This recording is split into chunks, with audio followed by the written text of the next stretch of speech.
The following is RealAgriculture.com's coverage of CropSphere 2014 in Saskatoon.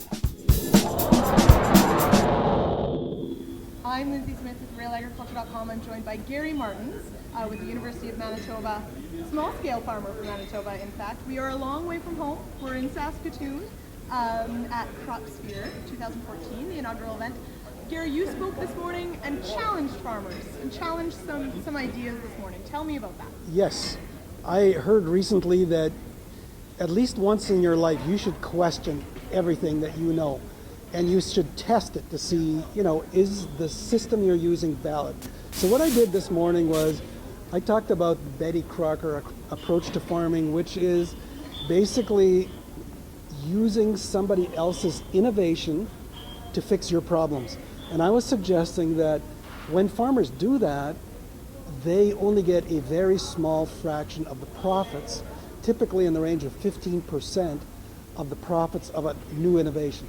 So I was suggesting to them that they perhaps look at participating in an innovation, because that way they are going to be more profitable.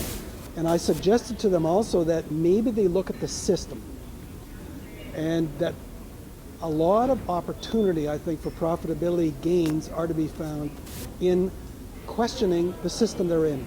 Now, and we talked a bit about this, let's focus on perhaps crop rotation, and not just the value of crop rotation, but the profitability.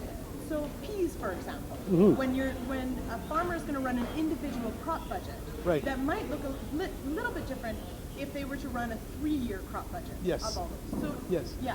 Okay, so for example, many farmers in planning their cropping year will look at, should I be growing wheat, should I be growing canola, should I be growing peas, and they look at the net income from each of those and make their decisions somewhat based on that, but certainly they are also aware of crop rotation issues. But let's say that they do a pea budget, and it looks like there's not as much profitability in peas as there is in wheat and canola. Well, they may choose not to grow peas. But I'm suggesting to them they should look at a 3-year budget which includes or does not include peas in the rotation, because peas, number one, don't need to be fertilized with nitrogen, and number two, they leave nitrogen for the next crop. So typically we give the credit to the following wheat crop, where we should be giving the credit, maybe $30 an acre, to the pea crop. And so we should be doing a 3-year or a 6-year budget rather than just a 1-year budget.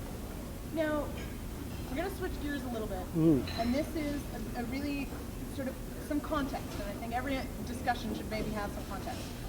We're going to talk about BSE, which is not about crop rotations at all. Yes. But we had a discussion about the silver lining of BSE. Yes.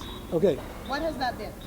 The silver lining in BSE. Well, I know BSE was devastating, and many farmers, even though it happened over 10 years ago, many farmers are still not thinking about going back into beef cattle because of that devastating event.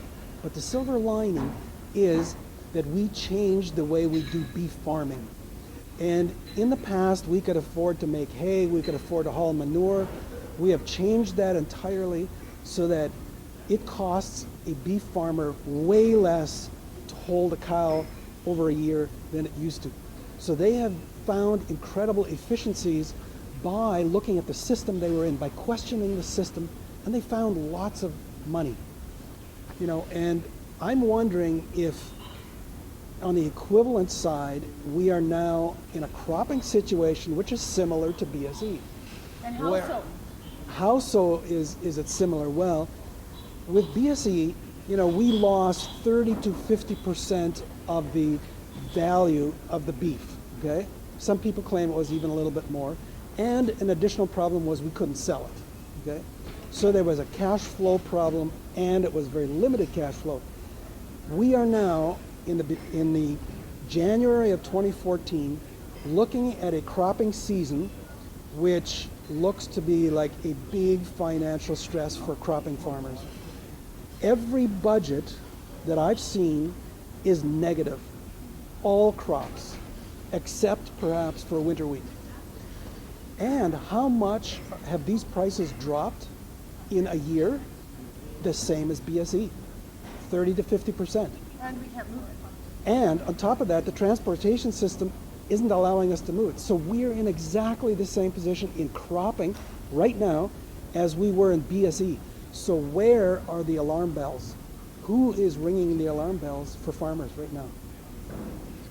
One final point. You did ruffle some feathers this morning, and I think when people are going to challenge, that's probably what's going to happen. And so, there was a comment that, agriculture is doing well, agriculture is booming, agriculture is successful. And your point is you agree, but... Yes, absolutely, I agree. When you look at how much we produce per acre in Canada, our productivity has gone up incredibly. It is, a good example of increases in efficiency. However, the farmer has generally been left out of much of that success.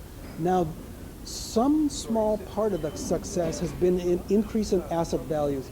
So farmers that own land, of course, their asset values have gone up tremendously, but in terms of cash flow, farmers have been left out of the success.